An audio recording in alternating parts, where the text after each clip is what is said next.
given that the church has their own beliefs and the pastors and leadership have their own convictions, that's true, correct? Yes, Like, sure. so the church has their mission statement, Or, but then or their statement of faith. their statement of faith, and then the pastor has their own convictions on Sure. top of that. Sure. Okay, so that is true. Yeah, absolutely. And that you believe that gets does that ever get put into sermons Oh, sure. and stuff as if it's on the same plane?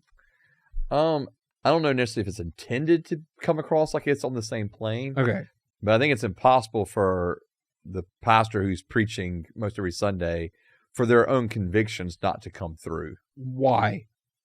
Why would they come through? Why do they always have to come through? Again, I don't know if they're always coming through, Okay. but I do think that convictions come through. Now, I think the question really is like differentiating between what are our essentials, right? We talked about this a little bit last episode. Right. Like, what are the essentials? What are our convictions about doctrine that we believe to be true?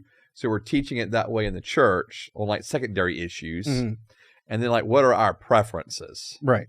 Okay, so the preferences. Yeah. Do pastors put their preferences about life and how I should live into their sermons, and do they ever put those preferences on the same level as the like philosophical doctrine or mission statement or Nicene Creed that we talked sure. about last time? Sure. Yeah. So are preferences interjected into sermons? Yes. Okay. Therefore, can that come across as if they're on the same plane Okay. as the essentials and the convictions on secondary doctrines? Yes.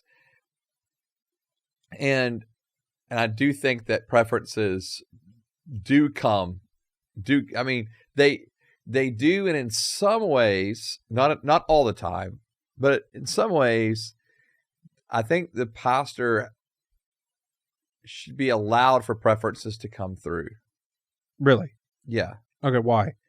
Because the whole like the values and the DNA of the church culture, Mm-hmm. okay, are formed not only through doctrine, okay, and not only through these convictions, but are formed, through these value beliefs that the pastor and leadership are holding, and then it gets into preference type stuff. Okay. So, for example, it's not a conviction that I think, like, it's not like this secondary heavy conviction that I think everyone has to be in a discipleship group. Okay. My preference is that everyone would be in a discipleship group. Okay. And I've let that preference be known. Okay. But I also think it has to be stated and said it's a preference. Mm-hmm. And so me, Joseph Tillman, this is my preference for our church family, is that we would all be involved in discipleship groups. Okay. But I also understand that not everyone's going to, absolutely just walk in line with that. And when they don't, I can't be offended by that or bothered by that. Like, all you can ever do is say, I think this is best or this is better. Okay. And then you have to allow people to make those decisions. So it's not like this heavy-handedness, I guess. And maybe that's kind of where you're coming from, is you're asking, when do preferences come in as like so heavy-handed that it's seen as an essential doctrine or seen on the same level as like this secondary convicted belief? And I think pastors do have to be careful with the way that preferences are interjected.